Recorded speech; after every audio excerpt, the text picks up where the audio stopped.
ازيكم عاملين ايه؟ يا رب تكونوا بخير. الفيديو النهارده بيتكلم عن اختراع جامد جدا اكتشفته في فيرجن ميجا ستور.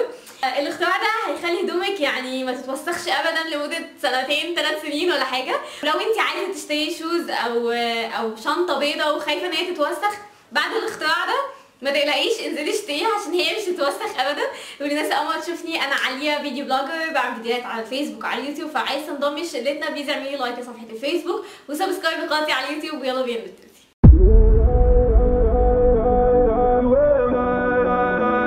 طيب مبدئيا قبل ما اتكلم عنه تعالوا اوريكم هو بيعمل ايه، بعد كده نتكلم عنه. اوكي يلا بينا يلا بينا.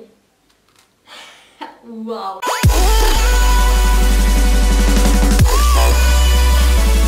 دي الشوز اللي انا كنت شاريها من برشكا وكنت قلت لكم عليها قبل كده، فهضحي بيها المره دي في الفيديو ده.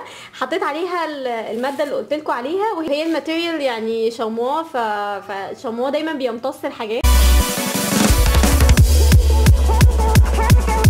يلا نخربها كمان ونحط كاتشو ونشوف هيسيب اثر ولا لا.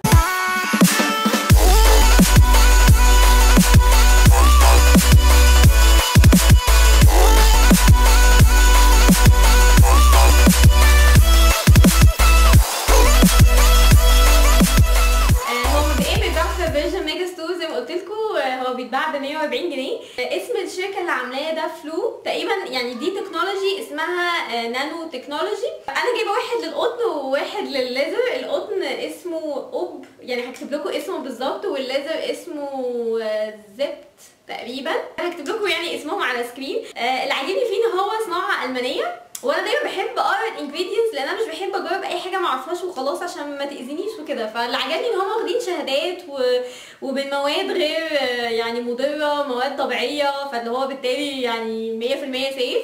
فانا قلت طب تمام جدا هجربه كده. زي ما اوريكم الايفكت بتاعه بجد واو جدا. يعني انا مش عارفه يعني الاختراع ده كان فين من زمان، لانه للاسف بعد سعر الدولار ما زاد، بقى اقل شوز بنشتريها مثلا ب 400 او ب 500 جنيه. فبالنسبه لنا رقم يعني، فاحنا بنبقى عايزين نحافظ على الشوز ان هي ما تبصش ابدا او كده. فالاختراع ده بجد حلوين جدا. واعتقد انه في كمان نوع تاني للفرنتشر الابيض، لو انت جبتي فرنتشر، بس انا ما عنديش فرنتشر ابيض كتير فما جبتوش بصراحه. بس اعتقد ان في انواع منه كتير، بس يعني دول اكتر نوعين انا جبتهم وحبيت ان انا اجربهم. هو كان فيه انستراكشنز كانت متعلقه فيه بس اتقطعت يعني بصراحه مني. هما 3 ورقات. مكتوب فيه اول حاجه انه لازم بتسيبيه ينشف بعد 24 ساعه.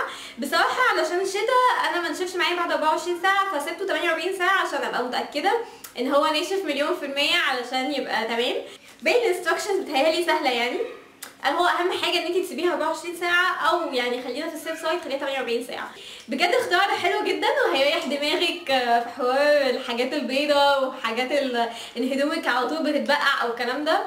جربوه وهيعجبكم ان شاء الله، واشوفكم على خير ان شاء الله.